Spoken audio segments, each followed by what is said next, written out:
Hi masters, for you మీకోసం ఛానల్కి స్వాగతం సుస్వాగతం. ముందుగా మన జగద్గురువైన బ్రహ్మశ్రీ పితామహ పత్రిజీ గారికి, మన గురుమాతకి నా ఆత్మ ప్రణామాలు మాస్టర్స్. ముందుగా అందరికీ కార్తీక మాసం శుభాకాంక్షలు మాస్టర్స్. మన ఛానల్లోని కార్తీక ధ్యాన శివోహం జరుగుతుంది మాస్టర్స్. మన ఛానల్కి 30 మంది మాస్టర్లు వచ్చి ఎంతో గొప్ప ఆత్మజ్ఞానం అందిస్తారు. ఈరోజు మనకి ఈ ఆత్మజ్ఞానం అందించడానికి ఫస్ట్ జ్యోతిర్లింగాల్లోని సెకండ్ జ్యోతిర్లింగం శ్రీ మల్లికార్జునేశ్వర స్వామి శ్రీశైలంలో ఉన్నారు. ఈ స్వామి గురించి ఆత్మజ్ఞానం అందించడానికి సీనియర్ పెరుగుడు మాస్టర్ గారైన అనురాధ మేడం నర్సారావుపేట నుంచి వచ్చారు. మేడం గారిని సాదరంగా ఆహ్వానించుకుందాం. నమస్తే మేడం, వెల్కమ్ మేడం. నమస్తే మేడం, ఆత్మ ప్రణామాలు. మన జూమ్ సెక్షన్ లో ఉన్న ఆత్మస్వరూపులందరికీ కూడా ఆత్మ ప్రణామాలు. ముందుగా మన జగద్గురు బ్రహ్మర్షి పితామహ పత్రిజీ గారికి, అమ్మ స్వర్ణమాల మేడంకు అనంత కోట్ల ఆత్మపూర్వక ప్రణామాలు. గురువు గారికి, గురువు గారైన సదానంద యోగీశ్వరులు వారికి ఆత్మ ప్రణామాలు. గురు పరంపర విశ్వగురు మండలందరికీ కూడా ఆత్మ ప్రణామాలు. ఎందరో మహానుభావులు, మహనీయులు, సిద్ధులు, బుద్ధులు, రాజులు, రాజర్షులు, బ్రహ్మర్షులు, అందరికీ అవధూతలు, నాగసాధువులు అందరికీ కూడా ఆత్మ ప్రణామాలు. భూమాతకు, గోమాతకు ఆత్మ ప్రణామాలు. పంచభూతాలకు ఆత్మ ప్రణామాలు. మన కంటికి కనిపించకుండా మనకు ఎంతో హెల్ప్ చేస్తున్న హాస్టల్ మాస్టర్స్ అందరికీ కూడా ఆత్మ ప్రణామాలు. మరి కార్తీక మాసం మహాదేవుడు, మహాశివుడు అమ్మవారితో సహితంగా భ్రమరాంబికా దేవతో మల్లికార్జున స్వామి మరి మనందరినీ కూడా ఎంతో జ్ఞానవంతులుగా తయారు చేస్తూ ఉన్న స్వామికి ఆత్మ ప్రణామాలు. మరి నాకు ఈ అవకాశం కల్పించిన ఫర్ యూ ఛానల్ ఆ సెక్షన్ లో పనిచేస్తున్న అందరికీ కూడా, మేడంకి, సార్కి అందరికీ కూడా ఆత్మ ప్రణామాలు. మనం ఈరోజు కార్తీక మాసము ఆ పుణ్య రోజులుని అనుసరించుకొని ఈరోజు మహాదేవుడు శ్రీశైలంలో ఉన్న మల్లికార్జున స్వామి విశిష్టతను తెలుసుకుంటూ మనం ధ్యాన సాధనలోకి వెళ్దాము. ధ్యాన సాధన చేసుకుంటూ ధ్యాన సాధనలోకి వెళ్దాము. ఇంత అద్భుతమైన జ్ఞానాన్ని మనకి అందించిన బ్రహ్మర్షి పితామహ పత్రిజీ గారి గురించి 2 మాటలు చెప్పుకొని మనం ధ్యాన సాధనలోకి వెళ్దాము. పత్రిజీ గారు మహా ఆశయవంతులు, మహానుభావులు, మహనీయులు. వారు ధ్యాన జగత్ కోసం, పిరమిడ్ జగత్ కోసం, అహింసా జగత్ కోసం ఎంతగానో కృషి చేశారు.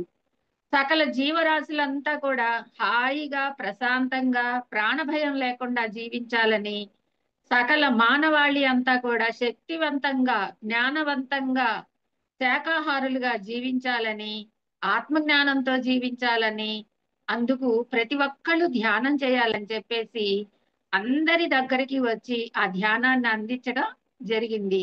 ఊరూరా తిరిగారు, దేశం దేశం తిరిగారు, అన్ని చోట్ల తిరిగి మనకి ఈ ధ్యానాన్ని, జ్ఞానాన్ని అందించారు. అహింసా తత్వాన్ని అందరికీ బోధించారు.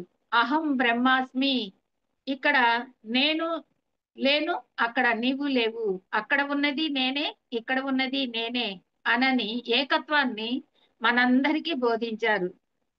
మరి spiritual movement, pyramid spiritual movement, దీని ద్వారా మనకి పిఎస్ఎస్ఎం ద్వారా మనకి ప్రతి ఒక్కళ్ళకి కూడా, ప్రతి ఇంటికి మనకి ఆ జ్ఞానం అందేలాగా సార్ మరి కృషి చేసి వెళ్ళారు. ఆ తర్వాత ఉన్న మాస్టర్స్ అంతా, సీనియర్ మాస్టర్స్ అంతా కూడా మనకి ఎంతగానో మనకి ఆ జ్ఞానాన్ని అందిస్తూ ఉన్నారు పిఎస్ఎస్ఎం ద్వారా. అదే ధ్యేయంలో భాగంగా మనం ప్రతిరోజు కూడా ఏదో ఒక సమయంలో, ఏదో ఒక కాలంలో, ప్రాతకాలంలో చేస్తున్నాము. మళ్ళీ ఇలాగా మధ్యాహ్నం కాలంలో, మళ్ళీ సాయంత్రం కాలంలో తప్పకుండా మనం ధ్యాన సాధన చేస్తూ ఆ శక్తిని, ఆ మహాదేవుడి దగ్గర ఉన్న శక్తిని, పరాశక్తి అమ్మవారి దగ్గర ఉన్న శక్తిని మనం తీసుకుంటూ చక్కగా శక్తివంతులుగా మారుతూ ఆ జ్ఞానాన్ని మళ్ళీ అందరికీ పంచిపెట్టడానికి మనం సిద్ధమవుతున్నాము. పిరమిడ్ మాస్టర్ అంటే అందరికీ జ్ఞానాన్ని పంచే బోధకుడు, గురువు గారు మనకు అదే నేర్పించారు. ఇక్కడ గురువు అనేది లేదు, శిష్యుడు అనేది లేదు. పిరమిడ్ మాస్టర్ అంటే జ్ఞానాన్ని బోధించే మాస్టర్ కావాలి అని చెప్పేసి మనందరినీ కూడా మాస్టర్లుగా తయారవ్వాలని కోరుకున్నారు గురువు గారు. మరి అలాంటి మహానుభావుడు అందించిన జ్ఞానాన్ని అందుకొని మనమందరం ఆయన ధ్యేయంలో భాగంగా అందరం కూడా మనం కృషి చేద్దాము.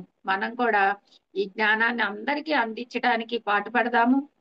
మరి ఈ పిరమిడ్ ప్రపంచం గాని, ధ్యాన జగత్తు గాని, శాకాహార జగత్తు గాని, మరి త్వరలోనే రాబోతున్న మరి మహేశ్వర పిరమిడ్ దగ్గర ధ్యాన మహాయాగం జరగబోతుంది. దానికి కానీ మన వంతు కృషిగా అందరం మనం పాటుపడదాము.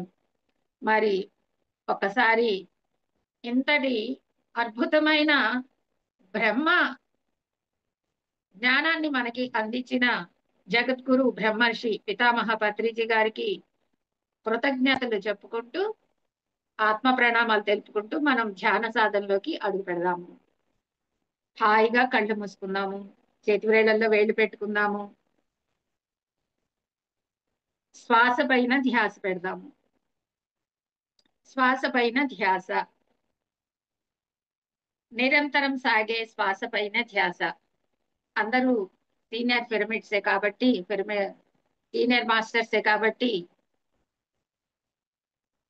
పైపైనే నేను ఈ ధ్యాన సాధని ఒక్కసారి మననం చేసుకుంటూ మరలా మనం మహాదేవుడు మల్లికార్జున స్వామి గురించి చెప్పుకుంటూ నేను చెప్తూ ఉంటాను. మీరు ధ్యాన సాధనలోకి నిమగ్నమవుతూ అంతంత రంగాలలో మన లోపల ఉన్న ఆత్మలింగంతో మహాదేవుని చైతన్యంతో మమేకమై మనం అద్భుతంగా ఈరోజు విశ్వంలోని ప్రాణశక్తిని తీసుకుంటూ మన శరీరాన్ని అంతా కూడా కాంతి పుంజాలతో నింపుకుందాము. శ్వాస పైన ధ్యాస. అలా శ్వాసపై ధ్యాస పెట్టంగా శ్వాస స్వల్పమైపోయి సూక్ష్మ స్థితిలోకి వెళ్ళిపోవటం జరుగుతుంది. అలా సూక్ష్మ స్థితిలోకి వెళ్ళిపోయిన శ్వాసను భ్రూమండల ప్రాంతము బొట్టు పెట్టుకునే ప్రదేశంలో స్థిరం చేసుకొనవలే. శ్వాసపై ధ్యాస, అది సూక్ష్మమైపోయిన తర్వాత భ్రూమండల ప్రాంతంలో బొట్టు పెట్టుకునే ప్రదేశంలో ధ్యాసను నిలిపి అక్కడ తదేకంగా మనం అంతర్చక్షువుల ద్వారా గమనిస్తూ ఉన్నట్లయితే మన ఆలోచనలన్నీ కూడా అవి కూడా స్వల్పంగానే తగ్గిపోయి మొదట్లో ముమ్మరంగా వచ్చిన ఆలోచనలన్నీ నెమ్మదిగా అవి కూడా తగ్గిపోయి సూక్ష్మ రూపంలోకి వెళ్ళిపోవటం జరుగుతుంది. ఆలోచనారహిత స్థితి. ఆలోచనారహిత స్థితి. ఎప్పుడైతే ఆలోచనారహిత స్థితి ఏర్పడుతుందో అప్పుడు మన బ్రహ్మరంధ్రములోని మన తలపై భాగంలో ఉన్న బ్రహ్మరంధ్రము నుండి అపారమైన విశ్వమయ ప్రాణశక్తి లోనికి రావటం జరుగుతుంది. ఈ అపారమైన విశ్వమయ ప్రాణశక్తి లోనికి వచ్చి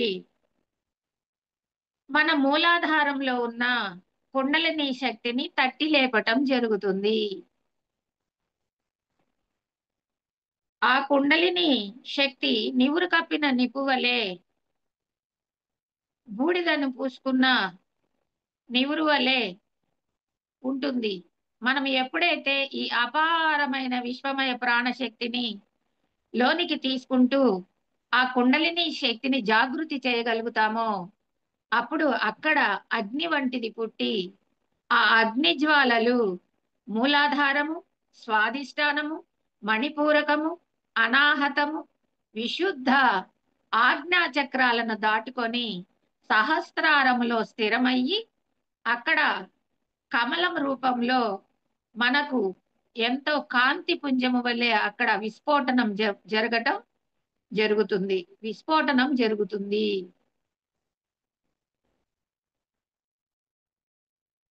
ఈ ప్రాణశక్తి ఈ కుండలిని శక్తిని జాగృతి చేసి ఈ చక్రాలన్నిటినీ దాటుకుంటూ సహస్రారంలో స్థిరమైనప్పుడు మనకి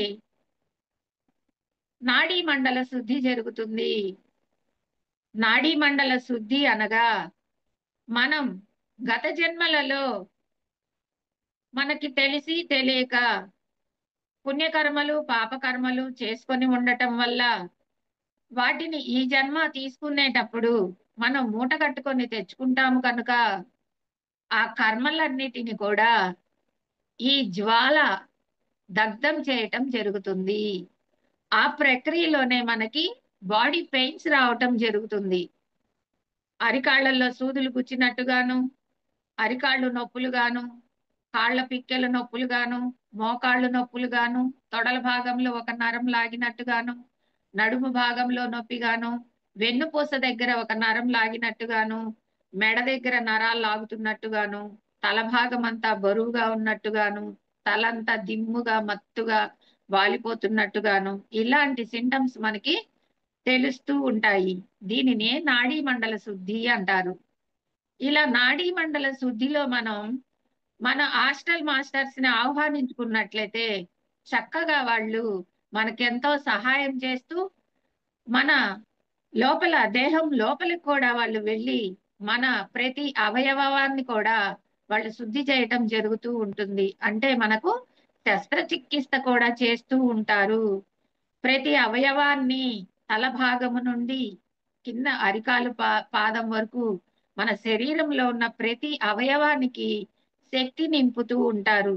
రుగ్మతలను తీసివేస్తూ ఉంటారు. అంటే అక్కడ ఆపరేషన్ చేసి ఆ రుగ్మతను తొలగిస్తూ ఉంటారు.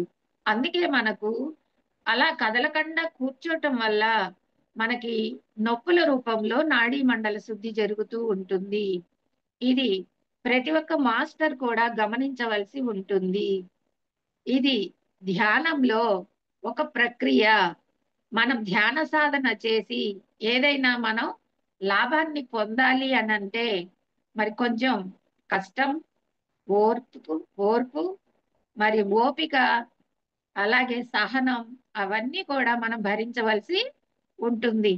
ఆ తరువాత ఎంతో హాయిగా మన శరీరం అంతా తేలిక అయిపోయి దూది పింఛం మాదిరిగా శరీరం అంతా కూడా హాయిగా మనకున్న రుగ్మతలన్నీ పోగొట్టుకోవటమే కాకుండా ఇంకా ఆత్మజ్ఞానాన్ని కూడా మనం పొందగలిగి ఉంటాము. ఎప్పుడైతే నాడీ మండల శుద్ధి జరుగుతుందో అప్పుడు దివ్యచక్షువు ఉత్తేజం అవుతుంది. అంటే మన నుదురు భాగంలో ఉన్న ఆ దివ్యచక్షువు ఓపెన్ అవటం జరుగుతుంది. దానివల్ల మనకు కలిగే లాభాలు ఏమిటి అంటే అక్కడ మనం ఎన్నో దృశ్యాలను దర్శించుకుంటూ ఉంటాము. దేవతామూర్తులను దర్శించుకుంటూ ఉంటాము.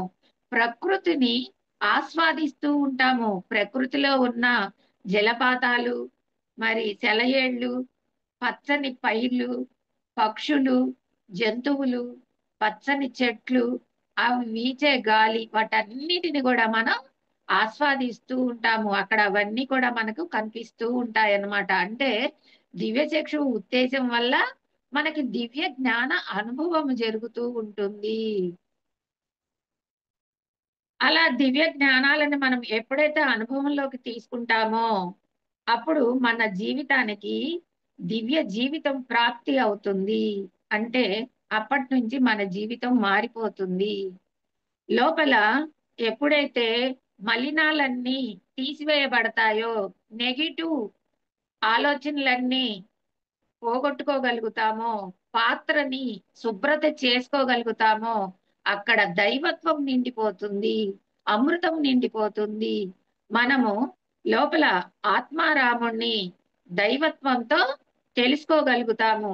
ఆ లింగమూర్తికి కూడా, ఆ మహాదేవుడికి కూడా మనము బూడిద పైన వేసి లోపల లింగాకారాన్ని ఉంచుకొని ఎలా అయితే మనము తెలుసుకోలేకపోయామో ఈ నాడీ మండల శుద్ధి ద్వారా ఆ లోపల ఉన్న ఆత్మస్వరూపాన్ని మనం తెలుసుకోగలుగుతాము.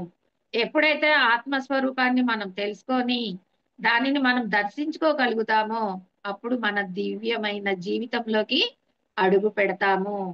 ఈ విధముగా మనం ధ్యాన సాధన చేస్తూ ఉందాము మాస్టర్స్. తల భాగము నుండి పాదముల వరకు కూడా ప్రతి అణువు కణకణము ప్రతి అణువు కూడా మనం దర్శించుకుంటూ అద్భుతంగా లోపల అంతర్ప్రయాణం చేద్దాము. ధ్యానం అంటే అదే కదా. ధ్యానం అంటే అంతర్ముఖ ప్రయాణము.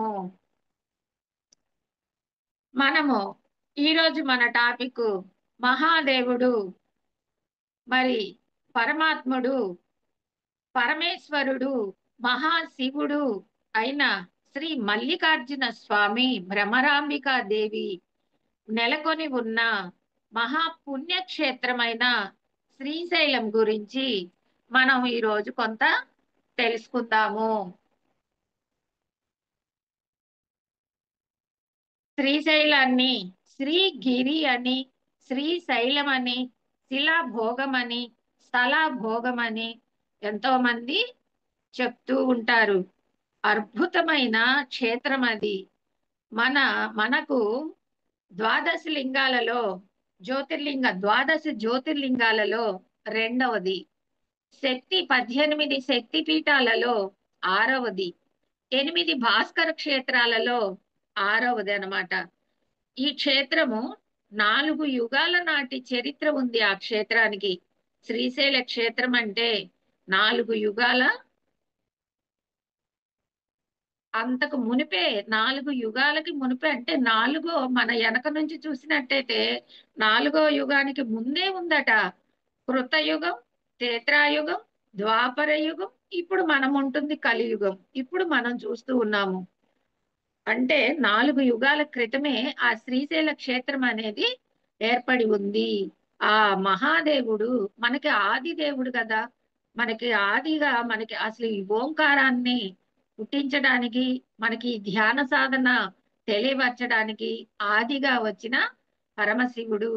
మరి ఆయన ఆ స్థలంలో అసలు కాలు పెట్టడానికి కారణం తెలుసుకుందాం మనం.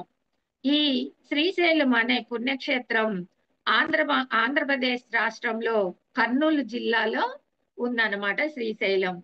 ఇక్కడ మల్లికార్జున స్వామి, భ్రమరాంబికా దేవి ఇద్దరు కూడా తూర్పు నుండి పడమర వైపుకి వాళ్ళ ఆ శిలా విగ్రహాలు అక్కడ ప్రతిష్ఠించి అక్కడ దేవాలయాలు నిర్మించడం జరిగింది. ఈ గుడికి 4 వైపులా ద్వారాలు ఉంటాయన్నమాట. 4 వైపు తూర్పు నుంచి పడమర, ఉత్తరం, దక్షిణం ఈ 4 వైపులా కూడా పెద్ద పెద్ద ద్వారాలు ఈ శ్రీశైలానికి ఉంటాయి. ఇక్కడ ఇంకా లోపల ఉన్న ఎంతో మంది మరి స్వాములని అక్కడ అప్పట్లోనే, ఇవన్నీ కూడా ఇప్పుడు కొత్తగా ప్రతిష్ఠించినవి ఏవి కావు. ఇవన్నీ కూడా 4 యుగాల క్రితమే ప్రతిష్ఠించిన గుళ్ళు అద్భుతంగా ఉన్నాయి అన్నమాట.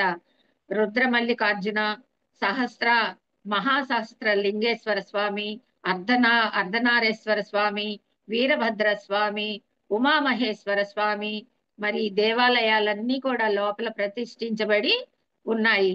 పాండవులు 5గురు కూడా 5 శివలింగాలను ప్రతిష్ఠించి వాటికి మళ్ళీ దేవాలయాలు అంటే గుడి మాదిరిగా నిర్మించి 5 శివలింగాలను అక్కడ ప్రతిష్ఠించారన్నమాట. మరి రాముడు కూడా అక్కడ ఒక లింగాన్ని ప్రతిష్ఠించడం జరిగింది. మరి సీతాదేవి కూడా అక్కడ ఒక లింగాన్ని ప్రతిష్ఠించడం జరిగిందన్నమాట. అట్లాగా దేవతలే, ఇప్పుడు రాముడు, సీతాదేవి అంటే వాళ్ళు దేవతలే. వాళ్ళు కూడా ప్రతిష్ఠించిన శివలింగం, మరి శివుడు అక్కడ వాళ్ళు కూడా అక్కడ ఆ శ్రీశైల క్షేత్రానికి వెళ్ళి ఆ స్వామిని సేవించారు అని అంటే ఎంత అద్భుతం. ఇది ఎంతో అద్భుతమైంది అనమాట. అసలు ఈ శ్రీశైలము, ఈ శివుడు అక్కడికి రావటానికి గల కారణం కూడా మనం కొంత తెలుసుకుందాము. కృతయుగంలో శిలాయుధుడు అనే రాజు ఉండేవాడు. ఆయన కృష్ణా నది వైపు అంటే కృష్ణా జిల్లా వైపు ఆయన అక్కడ రాజ్యం ఏర్పాటు చేసుకొని అక్కడ ఉండేవాడు. ఆయనకు రాజకాంక్ష ఎక్కువ అంట.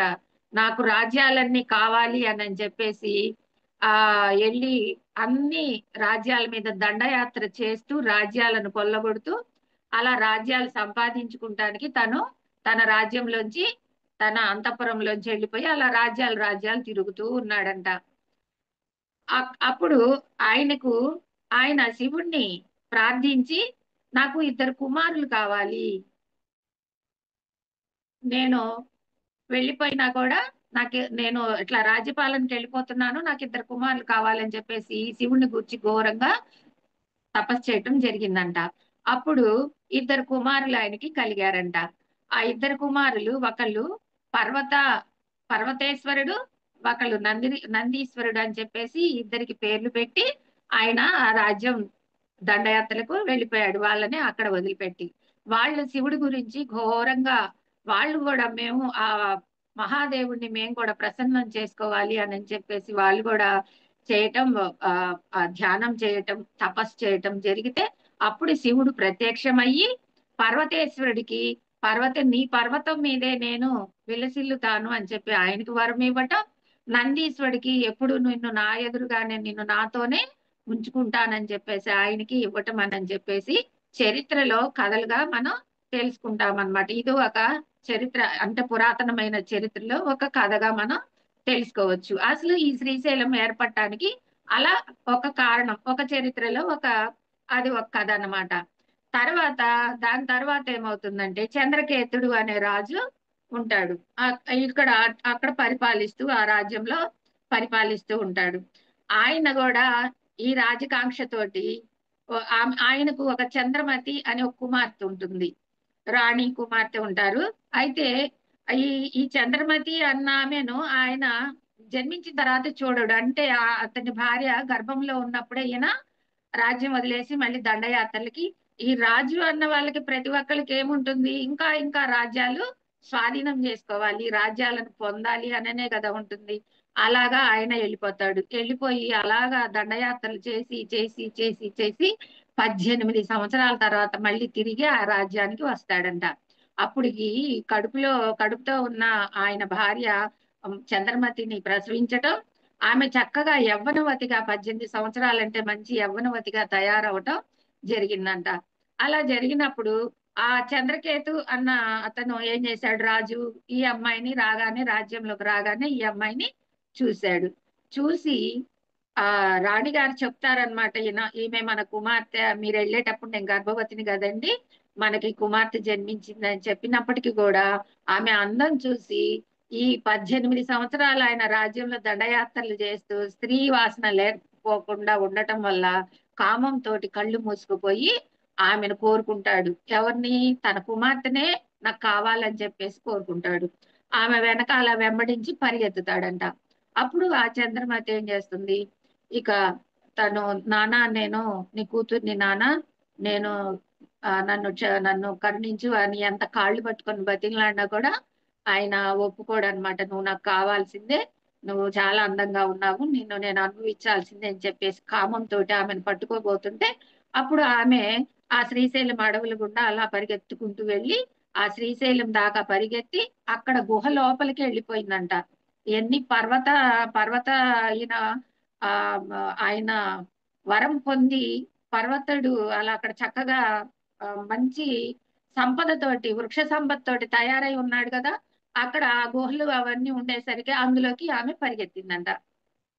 పరిగెత్తేసరికి ఆ లోపలికి వెళ్ళి శివుణ్ణి గట్టిగా ప్రార్థించిందంట, పరమేశ్వర నువ్వు ఏం చేస్తున్నావు, ఇది సృష్టికి విరుద్ధము, ఆయన ద్వారా నేను జన్మించాను, మళ్ళీ నన్ను అతను ఇలా కోరుకోవటం తగునా, ఇది సృష్టికి విరుద్ధం, ఈ అధర్మాన్ని నువ్వే కాపాడాలి, ఇంకా నువ్వు తప్ప నాకు శరణ్యం లేదు అని చెప్పేసి ఆమె ఆ లోపలికి వెళ్ళి గుహలో కూర్చొని ఇంకా ప్రార్థన చేస్తూ ఏడుస్తూ పెద్దగా ప్రార్థన చేసిందంట, శివుణ్ణి కోరుకుందనమాట.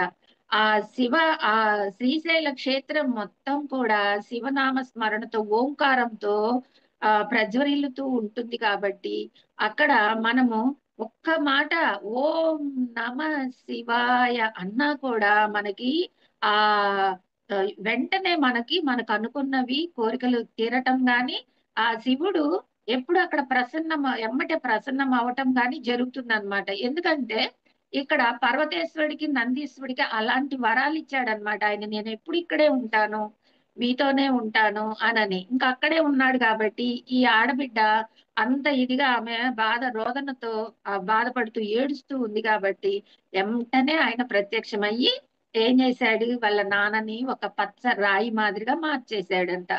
ఆ పచ్చ రాయిగా ఎప్పుడైతే ఆమెను కామంతో చూస్తూ ఉన్నాడు ఆ తండ్రి. వెంటనే పచ్చ బండ మాదిరిగా, పెద్ద బండరాయి మాదిరిగా తయారైపోయాడు. ఆ రాయి అలా దొల్లుకుంటూ దొల్లుకుంటూ దొల్లుకుంటూ ఆ శిఖరం మించి కింద పాతాళ పాతాళలో నది ఉంది కదా, పాతాళ గంగ అంటారు. ఆ పాతాళ గంగలోకి ఆ రాయి పడిపోయింది. అందుకని అక్కడ నీళ్లు కూడా పచ్చగా ఉంటాయి అని చెప్పేసి మనకి మన పూర్వీకులు తెలుపుతుంటారు అనమాట. ఆ నీళ్లు అక్కడే పచ్చగా ఉంటాయి. మిగతా కృష్ణా నది, మిగతా నదులన్నీ కూడా నీళ్లు తెల్లగానే ఉంటాయి. కానీ శ్రీశైలంలో నది మాత్రం గంగాదేవి పచ్చగా ఉంటుంది. దానికి కారణం ఇది అని చెప్పేసి మన పురాణ చరిత్రలు చెప్తుంటాయి అన్నమాట. అలాగా ఆమె తర్వాత బయటికి వచ్చి ఆ గుహలోంచి బయటికి రాగానే ఆమెకు ఒక అద్భుతం కనిపిస్తుందంట చంద్రమతి దేవికి. ఏమిటి అని అంటే చిన్న లింగాకారము. ఆ లింగాకారం మీద ఒక కామధేనువు అంటే గోమాత ఆ లింగం మీద పాలు పోస్తూ, అంటే తన పొదుగులలో ఉన్న పాలని ఆ లింగాకారం మీద వదులుతూ ఆమెకు కనిపిస్తుందంట. అప్పుడు శివుడు నా కోసం ప్రత్యక్షమయ్యాడు, నా బాధను తీర్చటమే కాకుండా నా సేవ చేసుకోమని చెప్పేసి నా దగ్గరకు వచ్చేసాడని చెప్పేసి ఆమె ఎంతో అద్భుతంగా నీలాలు వాటితోటి పూజిస్తుందంట. అందుకని అక్కడ మల్లెలతోటి నీలాలతోటి అక్కడ పూజించి ఆయన అక్కడ ప్రతిష్ఠించి ఆమె సేవ చేస్తుంది కాబట్టి అక్కడ ఆ శ్రీశైల వాసునికి మల్లికార్జునుడు అనే పేరు కూడా వచ్చిందని మన పూర్వీకులు మనకు చెప్తూ ఉంటారనమాట. మరి భ్రమరాంబికా దేవి ఎలా వచ్చింది? శివుడు అలాగా వాళ్ళ ద్వారా వచ్చాడని మనం తెలుసుకున్నాము. మరి భ్రమరాంబికా దేవి కూడా అక్కడ వెలసిల్లటానికి కారణం కూడా మనం తెలుసుకోవచ్చు అన్నమాట. ఎలాగానంటే ఆమె పార్వతీదేవిగా ఉన్నప్పుడు ఆమె ఆ శివుని కోసం అతన్ని ఆ ఆ శివుణ్ణి వివాహం చేసుకుంటానికి ఆ పర్వతం మీదకి వచ్చి అక్కడ తను ఆ తపస్సు చేస్తూ ఉంటుంది ఆయన కోసం. నేను నిన్నే పెళ్లి చేసుకుంటాను, నిన్నే పెళ్లి చేసుకోవాలి, నువ్వు నాకు ప్రత్యక్షం అవ్వాలి, నిన్నే చేసుకుంటానని చెప్పేసి పర్వత పుత్రి కదా ఆమె. అలాగా చేస్తూ ఉన్నప్పుడు శివుడు ప్రత్యక్షం అవుతాడు. శ్రీశైలంలో ఎవ్వరు మనం వెళ్ళినా కూడా మనకి గట్టిగా మనం ఒక గంట ధ్యానంలో కూర్చుంటే మనకు కనిపిస్తాడు శివుడు. అంత భోళా శంకరుడు అనమాట. అంత సులువు సాధ్యం అనమాట శివుణ్ణి మనం దర్శించుకోవాలంటే. ఆమె అక్కడ తపస్సు చేయగానే ఎమ్మటే శివుడు ప్రత్యక్షమయ్యాడు. ప్రత్యక్షమయ్యి ఆ ఏమిటమ్మా నీ కోరిక అని అడిగితే, thanks thank you madam madam. అద్భుతంగా ఈ అవకాశాన్ని ఇచ్చినందుకు. అడిగితే స్వామి నన్ను వివాహం చేసుకోండి మీరు అని చెప్పేసి ఆమె కోరుతుందంట. అప్పుడు శివుడు ఒక మాట చెప్తాడంట, నేను ఒక భ్రమరాన్ని వదులుతున్నాను, ఆ భ్రమరం ఎంత దూరం అయితే వెళ్ళిపోతుందో, ఎక్కడైతే ఆగుతుందో అక్కడ నువ్వు ఉండు, నేను అక్కడికి వచ్చి నిన్ను వివాహం చేసుకుంటానని చెప్పి చెప్పాడంట శివుడు.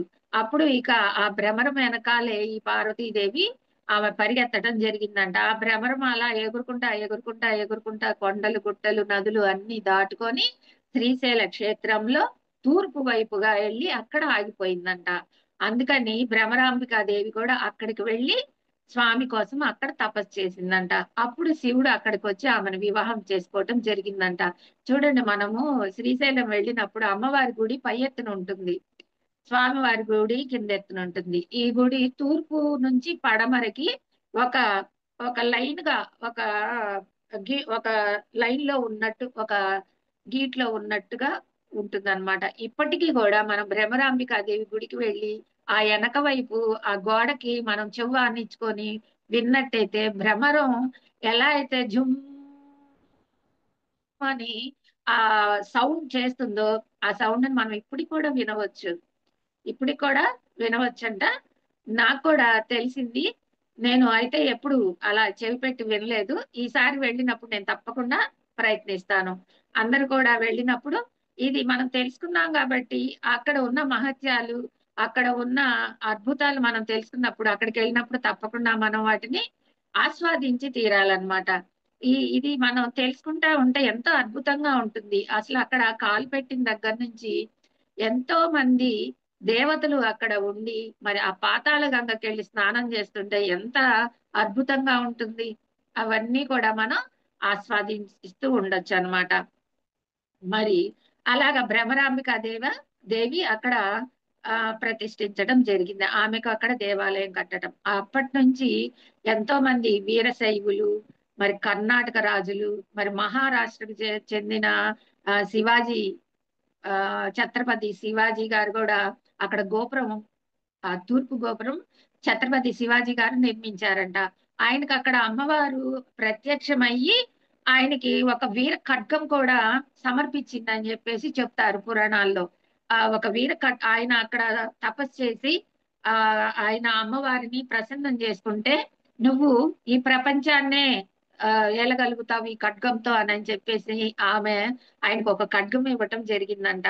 అప్పుడు అక్కడ ఒక పెద్ద గోపురం ఆయన నిర్మించడం జరిగింది. మరి ఉత్తరం వైపు ఆయన నిర్మించాడని చెప్పుకుంటారనమాట.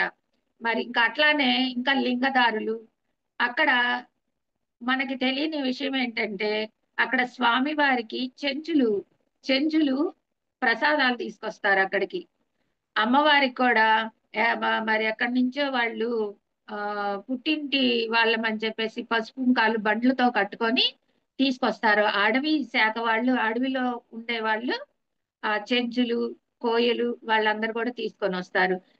మరి ఒక శివరాత్రికి కానీ, మరి కుంభమేళకు కానీ ఎక్కడి నుంచి వస్తారో తెలీదు. సాధువులు, నాగ సాధువులు, దిగంబరులు అప్పటికప్పుడే వాళ్ళు పుట్టుకొచ్చేసి నడుచుకుంటూ ఎక్కడెక్కడి నుంచో దేశ దేశాల నుంచి, మహారాష్ట్ర నుంచి, బెంగళూరు నుంచి, కర్ణాటక నుంచి, మళ్ళీ ఎక్కడ మనకి ఒక ట్రైన్లో కనపడరు, ఒక బస్సులో కనపడరు, ఎక్కడి నుంచి వస్తారో తెలియదు. పుట్టలు పుట్టలుగా వచ్చేసి స్వామివారి దర్శనం చేసుకొని వెళ్తూ ఉంటారు.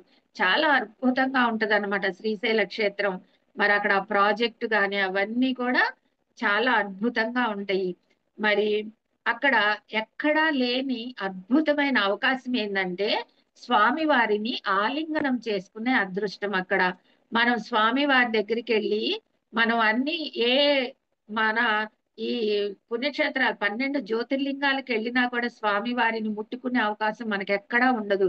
మామూలుగా గర్భగుడి ముందు నించొని దండం పెట్టుకొని రావటమే తప్ప ముట్టుకునే అవకాశం లేదు. ఒక్క శ్రీశైల క్షేత్రంలో మాత్రమే మనం స్వామి వారిని ఆలింగనం చేసుకొని చక్కగా మన మనసుకు హత్తుకొని, మన లోపల ఆత్మస్వరూప లింగము నువ్వు రెండు ఒకటేనని ఇక్కడ మనం ఒక భావం చేసుకోవచ్చు. మనకు గురువు గారు ఏదైతే చెప్పారో అది, అక్కడ నేనే ఇక్కడ నేనే అన్న భావన మనకు అప్పుడు కలుగుతుంది అనమాట. ఈ ఆత్మలింగమే కదా నా లోపల ఉన్నది కూడా మహాదేవ అని చెప్పేసి గట్టిగా ఆయన మనసుకు హత్తుకునే అవకాశం ఒక్క శ్రీశైల క్షేత్రంలోనే ఉంది. మరి ఇంకా పాతాళ గంగ ఆ గంగాదేవి కూడా ఉత్తర ముఖానికి తిరిగి ఉంటుందంట.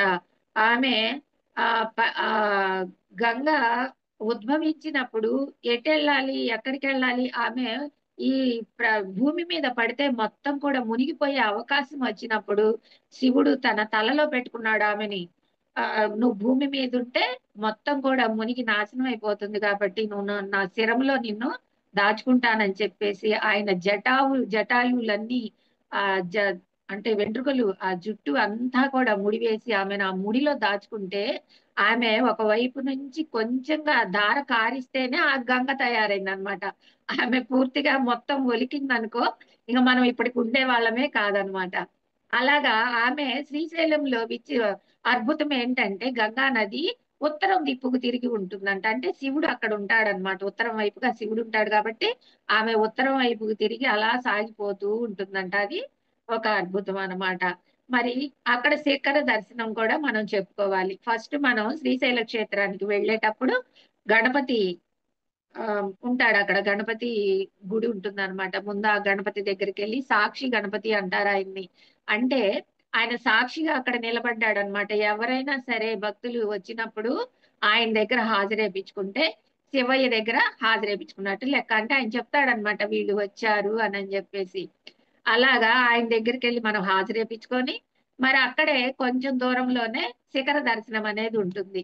ఆ శిఖర దర్శనానికి వెళ్ళి అక్కడ నవధాన్యాలు పోసి, అది ఒక పత్రం మాదిరిగా ఉంటుంది. దాన్ని ఆ శిఖరాన్ని అలా తిప్పినట్లయితే ఆ దానిలోంచి మనం శ్రీశైల క్షేత్రము ఆ గర్భగుడి పైన ఉన్న గోపురాన్ని మనం చూడగలిగితే గనక ఇక మళ్ళీ జన్మ లేదు అని చెప్తారు మన పెద్దవాళ్ళు.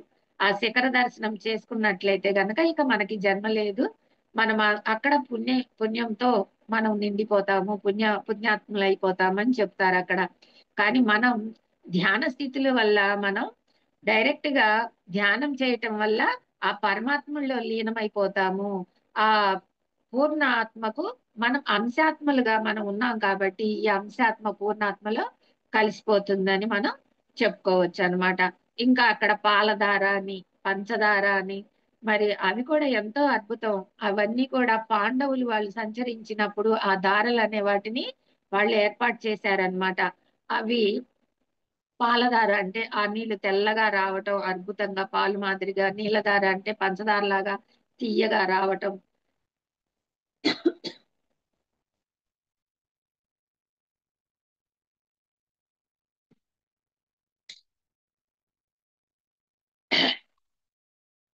అలాగా అక్కడ అద్భుతంగా పాలధార పంచదార కూడా మనం దర్శించుకోవచ్చు. మరి ఇంకా అద్భుతమైన విషయం ఏంటంటే అక్కడ ఇష్టకామేశ్వరి దేవి ఉంది. ఇష్టకామేశ్వరి దేవి అంటే ఇష్ట అంటే ఇష్టమైన మనకు నచ్చినటువంటి కామేశ్వర, కామేశ్వరి, కామి అంటే కోరికలను తీర్చునట్టి దేవత. అక్కడ అద్భుతంగా లోపల ఒక అరణ్య మార్గం లాగా ఉంటుంది అనమాట. ఇంకొద్దిగా లోపలికి వెళ్ళాలి. అక్కడి నుంచి కొన్ని కిలోమీటర్లు లోపలికి వెళ్ళినట్టయితే అద్భుతంగా ఆమె మనకి దర్శనం ఇస్తుంది అనమాట. అక్కడ అమ్మవారిని దర్శించుకున్నట్లయితే మనము ఎలాంటి జ్ఞానాన్ని కోరుకుంటామో, ఇప్పుడు మనం భౌతికంగా ఉన్నప్పుడు ఏం కోరుకుంటాం? అక్కడికి వెళ్ళి అమ్మా నాకు ఒక ఇల్లు కావాలి, నా కొడుకు పెళ్లి కావాలి, నా కూతురికి పెళ్లి కావాలి, నా కొడుకు ఉద్యోగం కావాలి, నాకు అది కావాలి, నాకు ఇది కావాలి, ఇవన్నీ తీర్చమ్మా అని కోరుకుంటాము అజ్ఞానంతో. కానీ ఇప్పుడు మన జ్ఞాన సంపదను పెంచుకుంటున్నాము, మన ఆత్మ పరిణితిని పెంచుకుంటూ మనం జ్ఞానవంతులుగా మారాం కాబట్టి అక్కడికి వెళ్ళి ఇష్టకామ్య దేవతను ఏం కోరుకుంటున్నాము? జ్ఞానాన్ని కోరుకుంటాము. అద్భుతమైన జ్ఞాన భాండవాన్ని నాకు నింపమ్మా, ఈ విశ్వానికి నేను పనికొచ్చేలా చెయ్యమ్మా, నా జ్ఞానాన్ని ఈ విశ్వంలో ఉపయోగించుకునేలా చెయ్యమ్మా అని చెప్పేసి ఆమె జ్ఞానాన్ని మనం కోరుకోవచ్చు అన్నమాట. అద్భుతంగా అక్కడికి వెళ్ళి ఆమె దర్శనం చేసుకొని అక్కడ జ్ఞానాన్ని మనం తీసుకోవచ్చు. ఇంకా హటకేశ్వరం అని చెప్పేసి ఇంకా అక్కడ ఇంకొక దేవాలయం కూడా ఉంటుంది. అక్కడ కూడా శివుడు ఎంతో అద్భుతంగా మనకి ఆ వరాలు ఇస్తూ మనల్ని ఆ చక్కగా దీవిస్తూ ఆ హటకేశ్వరం కూడా మనం దర్శనం చేసుకోవచ్చు అన్నమాట.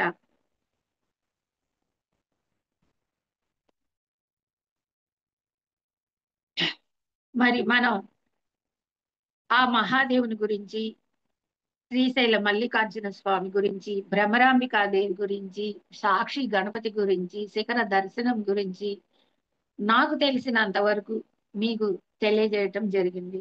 ఇప్పుడు ఆ స్వామితో కలిసి మనం మమేకమయ్యి ఎలాగా ఆ ధ్యాన తరంగాలని మనం ఆస్వాదిస్తాము, ఎలా విశ్వమయ ప్రాణశక్తిని ఎలా మనం తీసుకుంటాము, మనము ఇప్పుడు అలాగా ఆ ధ్యాన సంపదను మనం పొందుతూ ఉన్నాం అన్నమాట.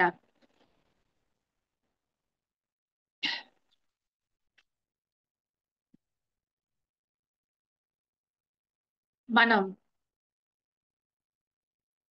బ్రహ్మరంధ్రము గుండా తీసుకునే విశ్వమయ ప్రాణశక్తిని లోపలికి తీసుకుంటూ మన లోపల ఉన్న ఆత్మలింగాన్ని దానికి మమేకం అవుదాము. ఆ మహాదేవుని చైతన్యానికి మనం మమేకం అవుదాము. మన హృదయ స్థానంలో ఒక పీఠాన్ని ఏర్పాటు చేసి ఆ పీఠము పైన ఆత్మలింగాన్ని ఉంచి ఆ ఆత్మలింగముతో మన ఆత్మస్వరూపము ఆ ఆత్మలింగ చైతన్యముతో మమేకము చేస్తూ మనం ఇప్పుడు ధ్యాన సాధన చేద్దాము. మహాదేవునితో మమేకమవుతూ మనం అపారమైన విశ్వమయ ప్రాణశక్తిని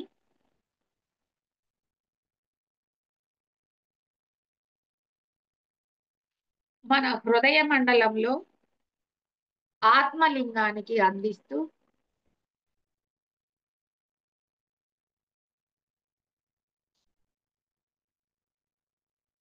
మనలోని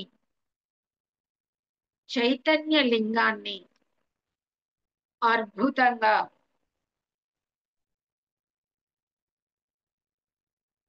మనం ఆస్వాదిద్దాం. మహాదేవుడు అంటే పూర్ణాత్మ. ఆ పూర్ణాత్మ నుండి విడిపడిన అంశాత్మలమే మనము.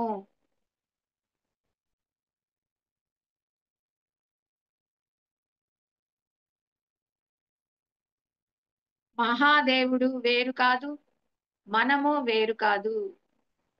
ఆ మహాదేవుడు మహాశివుడు ఆత్మలింగం చైతన్యమే మన ఆత్మ స్వరూపము.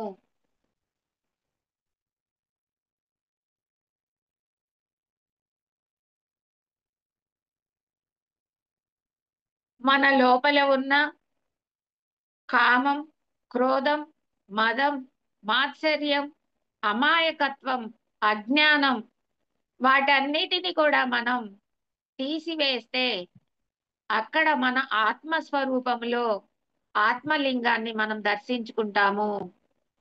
అదే మహాదేవ ఆత్మలింగం.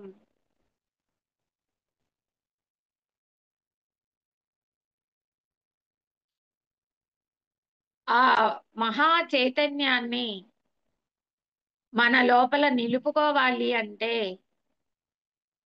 మనం సర్వ సుగంధంగా మాట్లాడుతూ ఉండాలి.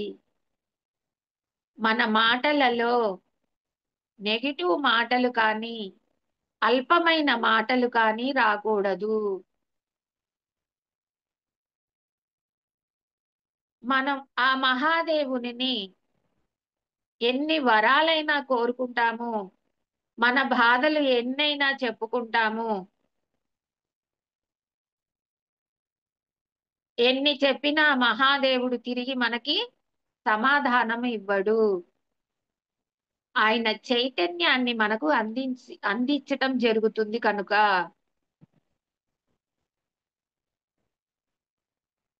ఆ చైతన్యాన్ని మనం అందుకోవాలి అంటే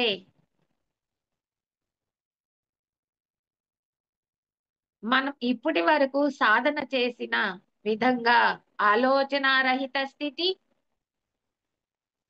విశ్వమయ ప్రాణశక్తి లోనికి ఆవాహనం, నాడీ మండల శుద్ధి, ఇవన్నీ జరిపించుకున్న తర్వాత ఆ మహాదేవునితో ఇప్పుడు మనం మాట్లాడుతున్నాము. ఆయనను మన మనస్సులోనే ఉంచుకొని మన ఆత్మ స్వరూపాన్ని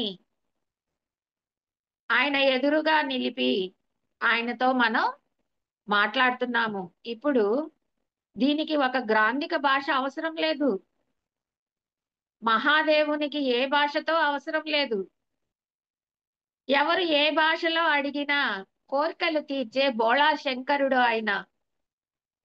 కాబట్టి మనం మన భాషలోనే, మన తెలుగు భాషలోనే, ఎవరికి వచ్చిన భాషలో వాళ్ళే ఆయనతో మనం మమేకమై మాట్లాడుకుంటాము.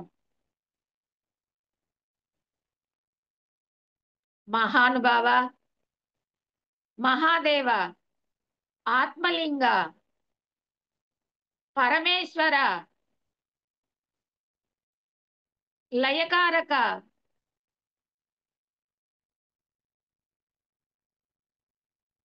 ఇంకా నాలో ఏమైనా అజ్ఞానం ఉన్నట్టయితే దానిని తీసివేస్తూ నాకు జ్ఞానాన్ని ప్రసాదించు.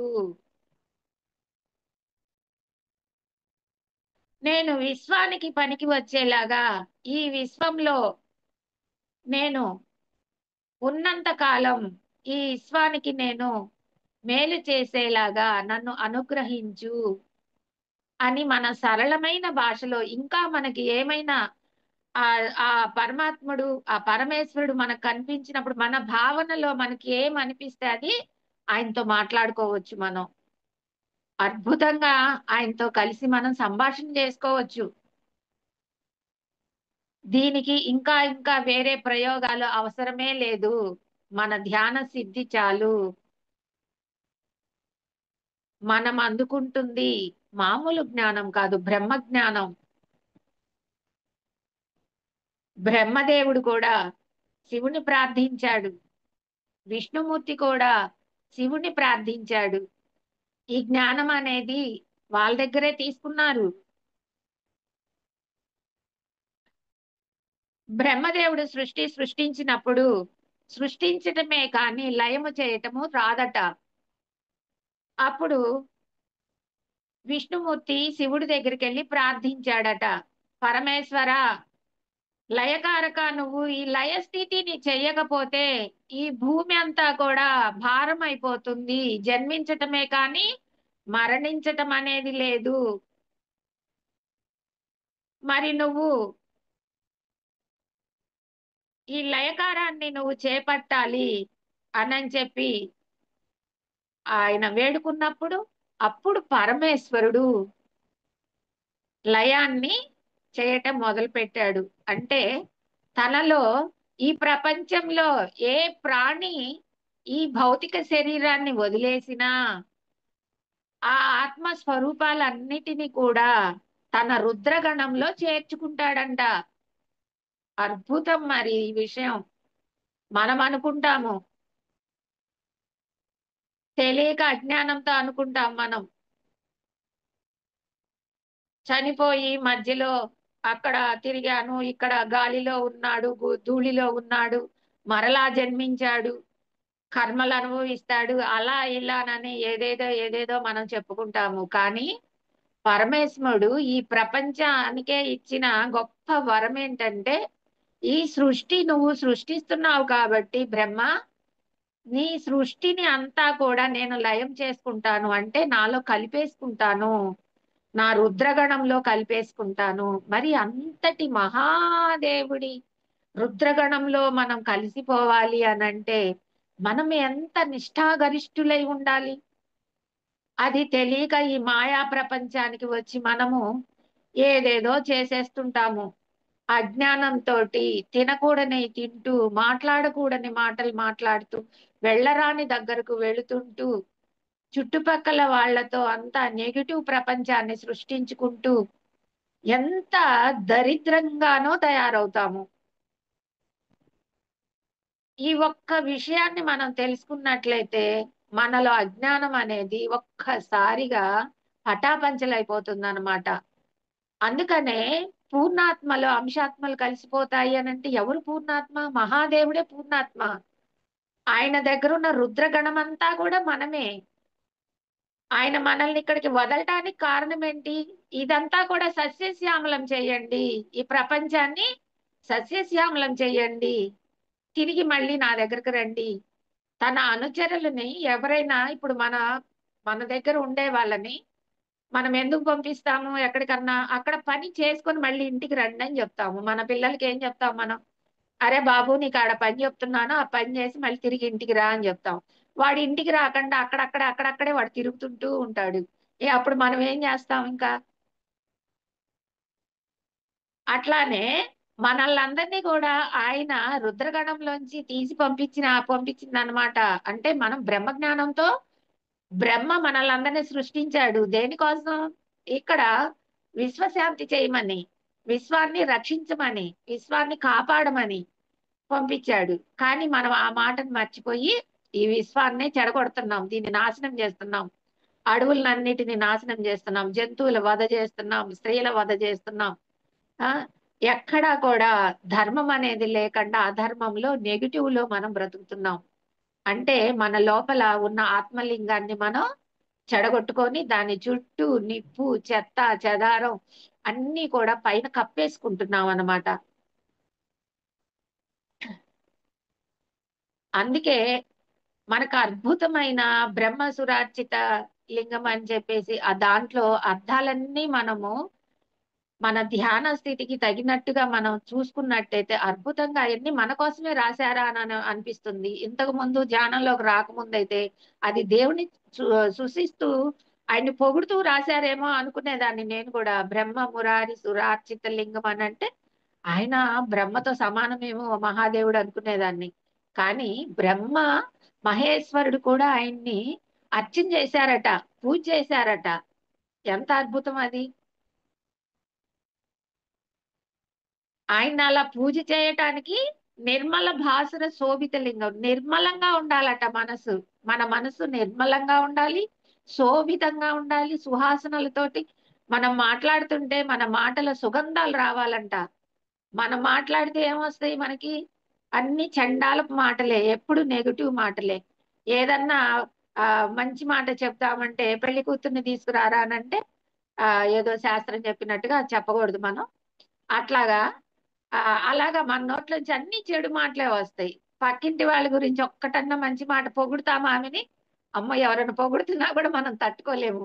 అట్లాగా అంత ఇదిగా మనం అట్లా అయిపోయిందంట. కానీ ఆయనతో మనం అనుసంధానం అవ్వాలి, తిరిగి ఆయన రుద్రగణంలోకి మనం వెళ్ళాలి అని అంటే అలాగా నిర్మల భాసుర శోభిత లింగం, నిర్మలంగా భాసుతంగా శోభితంగా మాట్లాడుతూ ఆయన దగ్గరికి వెళ్ళాలంట. మహా జ్ఞానంతో ఉండాలంట.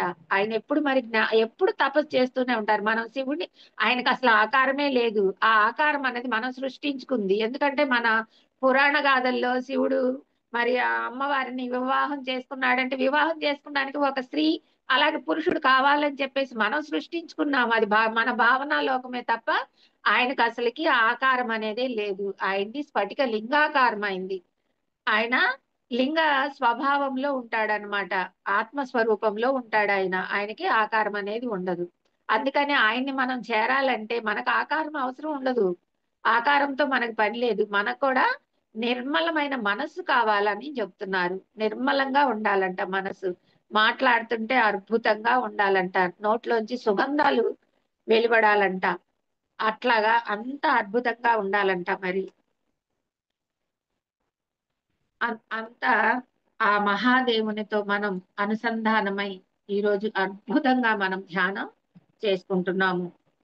Thank you madam, thank you so much madam. For you మీకోసం మన ఛానల్కి వచ్చి ఎంతో గొప్ప ఆత్మజ్ఞానం అందించిన మాస్టర్లందరికీ, అనురాధ మేడం గారికి, అరుంధతి మేడం గారికి, భారతి మేడం గారికి ధన్యవాదాలు తెలుపుకుందాం మాస్టర్స్. అలాగే మాస్టర్స్ ప్రతినిత్యం ఎరుకతోటి ధ్యానం, స్వాధ్యాయం, సజ్జన సాంగత్యం చేద్దాం మాస్టర్స్. అందరి చేత చేయిద్దాం మాస్టర్స్. వైజాగ్కి మెగా పిరమిడ్ రావాలని పరమగురువుల కోరిక, పత్రి గారి కోరిక, పత్రి మేడం కోరిక మాస్టర్స్. Thank you masters.